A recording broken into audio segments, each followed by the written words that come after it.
MacOS Catalina. What a mess. Apple's latest release of their new operating system, Catalina, has not been good. While adding a few extra features and some performance improvements, initially Catalina did more harm than good, especially for Final Cut Pro users. It rendered a bunch of plugins, as well as standalone apps such as Audacity, virtually useless. A large number of Final Cut Pro users, myself included, held off updating to Catalina just so we could continue using our plugins and apps. But now, after it's been out for a while, and a large number of developers have had some time to update their apps and plugins, some of you may finally be thinking of updating.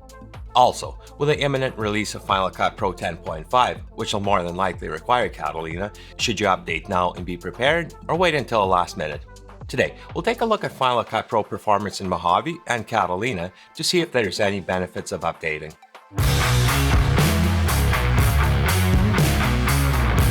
Hey guys, what's up? This is Serge and welcome back to my channel. In this video, we're going to run a few performance tests on Mojave and Catalina to see if there's any difference. We'll be running these tests on a 2015 15-inch MacBook Pro base model. We'll also be using the latest version of Final Cut Pro at this time, version 10.4.8. Down on my timeline, I have a 5-minute test project. I intentionally made this project very processor intense just to exaggerate any differences. It's an HD project using 4K source clips, so Final Cut Pro has to convert the media to HD. I also added a bunch of animated titles, applied stabilization to some clips, a couple adjustment layers with LUTs and color grading, and more. This is much more intense than most average projects, but I did this intentionally just to give Final Cut Pro a run for its money. First, let's take a look at export times of an unrendered project. I'll delete all the generated event files, and first see how long it takes to export a master file of this project in Apple ProRes 422. So let's hit the share button, select master file, and set the video codec to ProRes 422.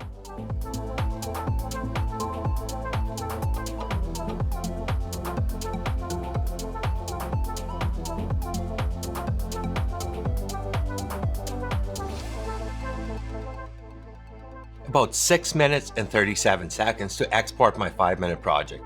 I'll run this test a couple more times just to make sure we get a consistent time.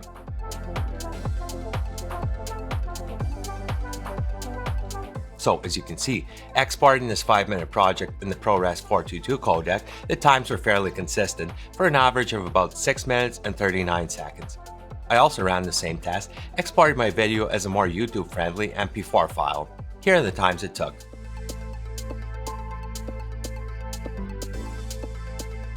Next, let's take a look at how long it takes to render this entire project in Mojave. Before we start, just to show you, in Final Cut Pro preferences, I have background rendering turned off. And just to be sure, I'll delete any generated event files.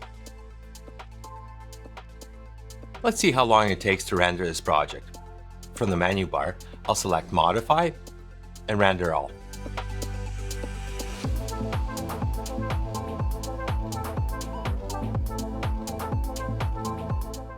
"7 minutes and 40 seconds to render this 5-minute project. Let's try this again just to make sure our numbers are consistent. I'll delete all the generated event files and render this project a couple more times. Here's my results.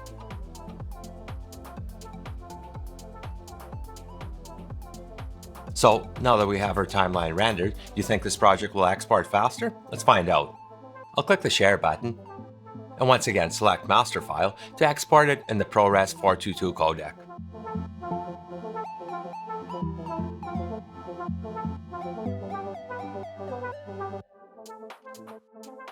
"42 seconds. That is so much faster than exporting an unrendered project. Rendering does make a difference, a huge difference. I'll try this again a couple more times just to confirm the results.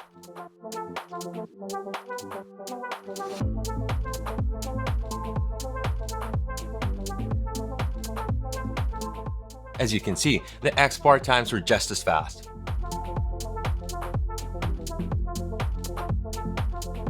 Exporting the same project as an MP4 file took a little bit longer, but still a lot faster than an unrendered file.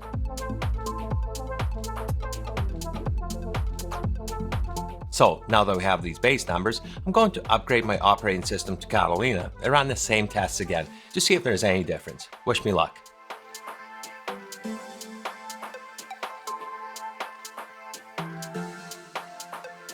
The upgrade was a success.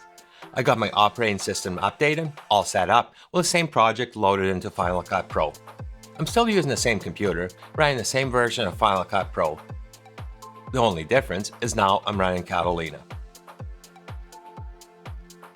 First, I'll make sure all my generated event files are deleted and repeat the same tests. First up is the unrendered export. I'll hit the Share button, select Master File, and make sure the codec is set to ProRes 422.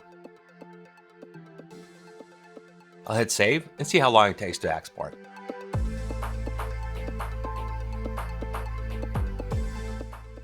"7 minutes and 5 seconds. That's actually about 7% slower than Mojave, not what I expected. I ran this test 2 more times just to make sure, with very similar results.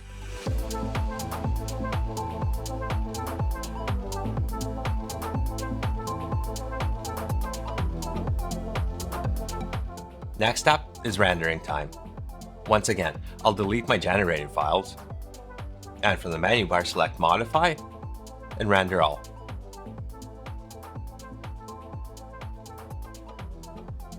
Catalina rendered this project a little bit faster, rendering it in about 6 minutes and 58 seconds.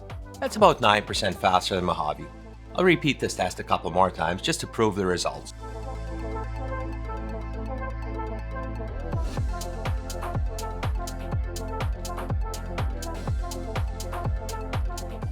And last up is exporting a rendered timeline. I'll hit the Share button, select Master File, and set the codec to ProRes 422.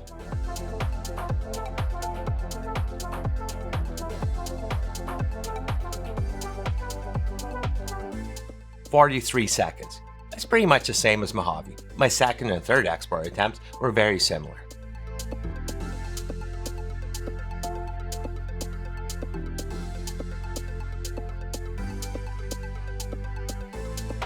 So there you have it.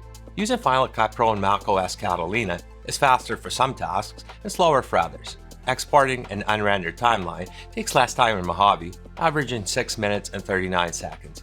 That's about 7% faster than exporting the same timeline in Catalina.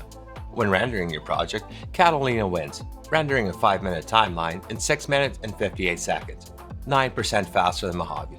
And exporting a fully rendered project takes about the same amount of time in both Mojave and Catalina, around 43 seconds for a 5-minute project. The biggest takeaway here is how much faster a rendered project exports. The time difference is huge in both Mojave and Catalina. If you're wondering whether you should render your project before exporting, here's your answer. Should you upgrade to Catalina? In my opinion, unless you really want the new features such as dark mode, I would hold off for now. If you use your computer mainly for editing in Final Cut Pro, you won't see much benefit in upgrading to Catalina. If anything, your edits might even take a little bit longer, and you still can't run all the apps you were able to run on Mojave. If you're already upgraded to Catalina and want to go back to Mojave, as of the time of this video, you still can. You can either restore from a backup, or you can do a clean install in Mojave. There's a great tutorial for this from Jim at All Things Mac, which I'll link up here and in the description below. If you found this video helpful, make sure to give it a thumbs up and subscribe to my channel for more Final Cut Pro tutorials. New videos uploaded every week. Thanks for watching, and I'll see you back here next week.